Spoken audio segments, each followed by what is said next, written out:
ಆದೇಶದ ಹೆಸರಲ್ಲಿ ಪ್ರಾಣಿಗಳಿಗೆ ಟಾರ್ಚರ್. ತರಾತುರಿಯಲ್ಲಿ ಅವೈಜ್ಞಾನಿಕವಾಗಿ ಶೆಡ್ ನಿರ್ಮಾಣ ಆಗುತ್ತಾ?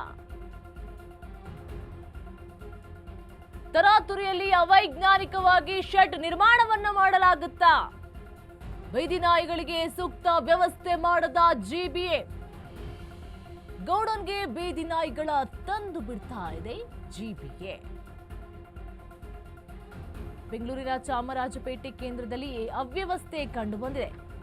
ಹಾಗಾದ್ರೆ ಕೋರ್ಟ್ ಆದೇಶದ ಹೆಸರಲ್ಲಿ ಪ್ರಾಣಿಗಳಿಗೆ ಟಾರ್ಚರ್ ಅನ್ನ ಕೊಡಲಾಗ್ತಾ ಇದೆ. ಒಂದು ಕಡೆ ನೋಡಿದ್ರೆ ಬೀದಿ ನಾಯಿಗಳ ಹಾವಳಿಗಳನ್ನ ತಡೆಗಟ್ಟಬೇಕು ಅನ್ನುವಂತಹ ನಿಟ್ಟಿನಲ್ಲಿ ಬಿರಿಯಾನಿ ಭಾಗ್ಯ ಅಂತ ಹೇಳಿದ್ರು, ಚಿಕನ್ ಭಾಗ್ಯ ಅಂತ ಹೇಳಿದ್ರು.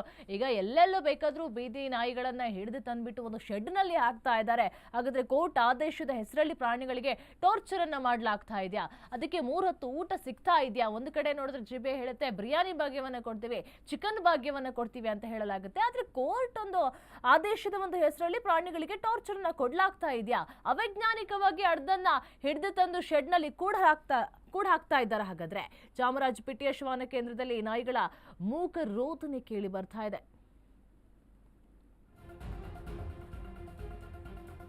ನಗರದ ಹೊರವಲಯದಲ್ಲಿ ಶೆಡ್ ನಿರ್ಮಿಸಲು ಸೂಚನೆ.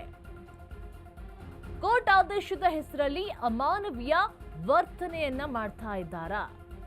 ಬೆಳಕು ಗಾಳಿ ಇಲ್ಲದ ಕಂಟೈನರ್ ಒಳಗೆ ಬಿಡ್ತಿರೋ ಜಿಬಿಎ ನೋಡಿ, ಅಲ್ಲಿ ಬೆಳಕು ಇಲ್ಲ, ಗಾಳಿನೂ ಇಲ್ಲ, ಒಟ್ಟ ನಾಯಿಗಳನ್ನ ತಂದು ತುಂಬ್ತಾ ಇದ್ದಾರೆ. ಹಾಗಾದ್ರೆ ಕೋರ್ಟ್ ಏನ್ ಹೇಳಿತ್ತು? ಹಾಗಾದ್ರೆ ಇತ್ತೀಚೆಗೆ ಸುಪ್ರೀಂ ಕೋರ್ಟ್ ಬೀದಿ ನಾಯಿಗಳಿಗೆ ಶೆಡ್ ನಿರ್ಮಿಸಿ ಅಂತ ಹೇಳಿ ಕೂಡ ಸೂಚನೆಯನ್ನು ಕೊಟ್ಟಿತ್ತು. ಶೆಡ್ ಏನೋ ನಿರ್ಮಿಸಿದ್ದಾರೆ, ಆ ಶೆಡ್ ನಲ್ಲಿ ಗಾಳಿನೂ ಇಲ್ಲ, ಬೆಳಕು ಇಲ್ಲ, ಒಟ್ಟಿನಲ್ಲಿ ಬೀದಿ ನಾಯಿಗಳನ್ನ ತಂದು ತುಂಬ್ತಾ ಇದ್ದಾರೆ.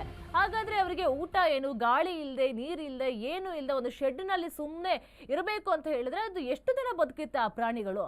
ಕೋರ್ಟ್ ಏನು ಆದೇಶ ಕೊಟ್ಟಿದ್ದು ನಿಜ, ಶೆಡ್ ಅನ್ನ ನಿರ್ಮಿಸಬೇಕು ಅಂತ ಹೇಳಿ. ಶೆಡ್ ಅನ್ನೇನೋ ನಿರ್ಮಿಸಿದ್ದಾರೆ, ಆದ್ರೆ ಬೇಕಾಬಿಟ್ಟಿ ಶೆಡ್ ಗಳನ್ನ ನಿರ್ಮಿಸಿದ್ದಾರೆ. ಅಲ್ಲಿ ಗಾಳಿ ಆಡುವಂತೆ ಸ್ವಲ್ಪ ಜಾಗ ಇಲ್ಲ, ಬೆಳಕು ಕೂಡ ಬರ್ತಾ ಇಲ್ಲ. ಒಟ್ಟಾರೆ ನಾಯಿಗಳನ್ನ ಹಿಡಿದು ತಂದು ಶೆಡ್ ಒಳಗೆ ತುಂಬ್ತಾ ಇದ್ದಾರೆ. ಹಾಗಾದ್ರೆ ಹಿಂಸೆಗಳನ್ನ ಕೊಡ್ತಾ ಇದ್ದಾರೆ. ಹಾಗಾದ್ರೆ